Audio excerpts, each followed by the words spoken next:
জিপিএ-5 শিক্ষার্থীদের অনেকেই জানে না জিপিএ মানে কি। বাংলাদেশ সম্পর্কেও তাদের ধারণা কম। মুখস্থবিদ্যা নির্ভর পড়াশোনা এবং শুধুমাত্র ভালো ফলাফলমুখী শিক্ষা ব্যবস্থার কারণে শিক্ষার্থীদের এই অবস্থা বলে মনে করেন শিক্ষাবিদরা। আনোয়ার হোসেনের রিপোর্ট। মাধ্যমিক পরীক্ষার ফল প্রকাশের দিন এমন উচ্ছ্বাসে মেতে ওঠে শিক্ষার্থীরা। ভালো ফলের সর্বোচ্চ মাপকাঠি জিপিএ-5 যারা পায় তাদের আনন্দ সীমা ছাড়ায়। প্রশ্ন উঠেছে বছর বছর পাশের হার আর জিপিএ-5-এর সংখ্যা বাড়লেও শিক্ষার মান বাড়ছে কিনা। এর জবাব খুঁজতে আমরা কথা বলি এবার এসএসসিতে পাশ করা কয়েকজন শিক্ষার্থীর সঙ্গে, যাদের মধ্যে 6 জন জিপিএ-5 পেয়েছে। তাদেরকে আমরা কিছু প্রশ্ন করি। জিপিএ এটার পূর্ণাঙ্গ রূপ কি? জানি না, এখন মনে পড়ছে না। GPA grading point. এসএসসি এটার পূর্ণাঙ্গ রূপ কি? এখন আমার মনে পড়তেছে না। Junior school certificate, school secondary certificate. আমি জিপিএ-5 পেয়েছি, ইংরেজিতে কি হবে? I am GPA 5. I give a GPA 5. I get GPA 5. I will. মোট 13 জনকে প্রশ্নগুলো করা হয়েছিল, কিন্তু কেউই সঠিক জবাব দিতে পারেনি। এসব শিক্ষার্থীর কাছে এরপর করা হয় সাধারণ জ্ঞান এবং বিজ্ঞান বিষয়ে কিছু প্রশ্ন।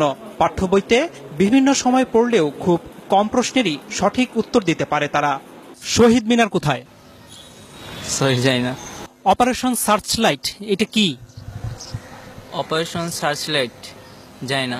অপারেশন করার সময় যে লাইটটা জ্বালা ওইটা হয়তো জানি, কিন্তু তার বেশি কিছু জানি না। 25শে মার্চ কাল রাতে পাকিস্তানি হানাদার বাহিনী যে প্ল্যানিং করে আমাদের দেশে হঠাৎ আক্রমণ করে, ওইটাকে অপারেশন সার্চলাইট বলা হয়। শহীদ বুদ্ধিজীবী দিবস কবে? শহীদ বুদ্ধি দিবস জানি না। 17 আগস্ট। 10 ডিসেম্বর। আন্তর্জাতিক মাতৃভাষা দিবস কবে? জানি না। স্বাধীনতা দিবস কত তারিখে? স্বাধীনতা দিবস 16 ডিসেম্বর। বিজয় দিবস কবে? বিজয় দিবস হচ্ছে 26শে ডিসেম্বর। জাতীয় স্মৃতিসৌধ কোথায়? জাতীয় স্মৃতিসৌধ হচ্ছে পাই না। রণসঙ্গীত কে রচনা করেছে? পারি না। রবীন্দ্রনাথ ঠাকুর। বাংলাদেশের জাতীয় সঙ্গীতের রচয়িতা কে? কাজী নজরুল ইসলাম। মাউন্ট এভারেস্ট কোথায়? ইংল্যান্ড। তুমি সায়েন্সে পড়েছ। পিথাগোরাস কে? একজন ঔপন্যাসিক। নিউটন কোন তত্ত্বের জন্য বিখ্যাত? জানি না। আইনস্টাইনের কোন তত্ত্ব কি তোমাদের পড়িয়েছে? আইনস্টাইন না, নিউটনের পড়ছি, কিন্তু আইনস্টাইনের পড়ি নাই। নিউটনের তত্ত্বটা কি, নাম কি? গাছ থেকে মানে আপেল পড়ার যেই তত্ত্বটার নাম কি? নামটা মনে নেই। বাংলাদেশের বর্তমান রাষ্ট্রপতির নাম কি? বাংলাদেশের বর্তমান রাষ্ট্রপতির নাম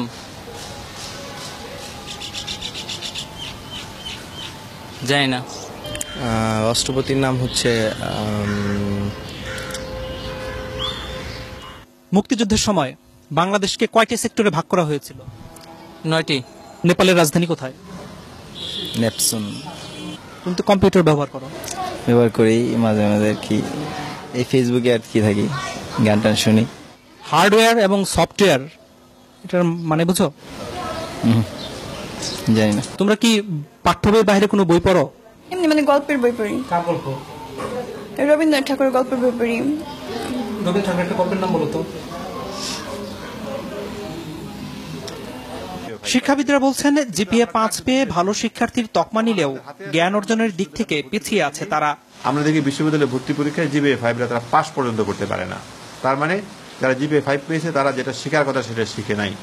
তার মানে হচ্ছে কি এই জিপিএ-5টা সত্যিকার জিপিএ-5 না, তাদের হাতে জিপিএ-5টা তুলে দেওয়া হচ্ছে।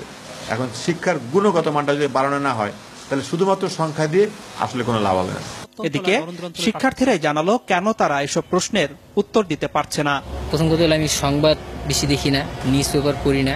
পাঠ্য বইয়ে যে সিলেবাসটা দেওয়া আছে ওই সিলেবাসের মধ্যেই সবসময় সীমাবদ্ধ থাকো। ওগুলো সায়েন্সের সাবজেক্টগুলো একটু বাইরে পড়ি, কিন্তু বাংলা সমাজ এগুলো নিয়ে আমার বেশি ঘাটতে আর কি, বেশি ওগুলো পড়ি না। তবে শিক্ষাবিদরা মনে করেন দেশের সাহিত্য ইতিহাস সম্পর্কেও জ্ঞান থাকতে হবে শিক্ষার্থীদের। বিজ্ঞান বাণিজ্য মানবিক বিভাগের মধ্যে তো আলাদা করা যাবে না। এটা এই দেশের যদি নাগরিক হিসাবে তারা বড় হয়, তাহলে তো এগুলো জানতে হবে। কোথায় শহীদ মিনার, কেন শহীদ মিনার, কোথায় স্মৃতিস্তম্ভ, কাদের স্মৃতিতে স্তম্ভ, এগুলো তো জানতে হবে। এটা না জেনে কি করে? তারা বলছে তাদের বাংলা সাহিত্যের ব্যাপারে, ইতিহাসের ব্যাপারে আগ্রহ নেই। মানে এটা আসলে তাহলে মানে তার কি পূর্ণাঙ্গ শিক্ষা পাচ্ছে? না, একেবারেই না, একেবারেই না। শিক্ষা সংশ্লিষ্টরা বলছেন শিক্ষার্থীরা মুখস্থ বিদ্যা নির্ভর হয়ে যাওয়ায় তাদের এমন দশা। বছরের প্রথম থেকেই যদি তারা কোচিংমুখী হয়ে তারা শুধুমাত্র চ্যাপ্টারগুলি মানে সামারাইজ করে ছোটভাবে ওইভাবে শেখানো হয় নাম্বারের দিকে তাকিয়ে, তাহলে তার জ্ঞান তো বাড়ছে না, মেধাও বাড়ছে না। আমি বলবো যে মেধার অপচয় হচ্ছে। এর প্রভাব পড়েছে চাকরি ক্ষেত্রেও। চাকরিদাতাদের অভিজ্ঞতা বলছে যেসব শিক্ষার্থী ভালো ফলাফল করেছে তাদের একটি বড় অংশই ইন্টারভিউ বোর্ডে ভালো করছে না। ট্রাফিক জ্যাম নিয়ে কিছু একটা লিখতে বললাম, বা এখন হয়তো ওয়ার্ল্ডে কোনো একটা ইভেন্টস হচ্ছে, সে কোনো একটা খেলা টুর্নামেন্ট চলছে, বলি যে এটার উপরে লেখেন, যা মনে হয় আপনি বাংলায় লেখেন, ইংলিশে লেখেন। উদ্দেশ্যটা থাকে হচ্ছে তার সেন্টেন্স মেকিংটা দেখা, থিঙ্কিং প্রসেসটা কি এটা জাজ করা, অ্যাটিটিউডটা দেখা। ফলাফলটা ভালো আসে না। জেনারেল নলেজটা ডেটোরিয়েট করেছে এবং কমিউনিকেশন স্কিলে ডেটোরিয়েট করেছে, বোথ রাইটিং স্কিল এবং ভার্বাল স্কিলটাতে। এমন বাস্তবতায় শিক্ষার্থীদের গুণগত মান নিশ্চিত করতে তারা যেন মুখস্থের পরিবর্তে পাঠ্য বই আগাগোড়া পড়তে এবং পাঠ্য বইয়ের বাইরেও বই পড়তে উৎসাহিত হয়, সে ব্যাপারে অভিভাবক এবং শিক্ষকদের জোরালো ভূমিকা রাখার আহ্বান শিক্ষাবিদদের। আনোয়ার হোসেন, মাছরাঙা সংবাদ, ঢাকা।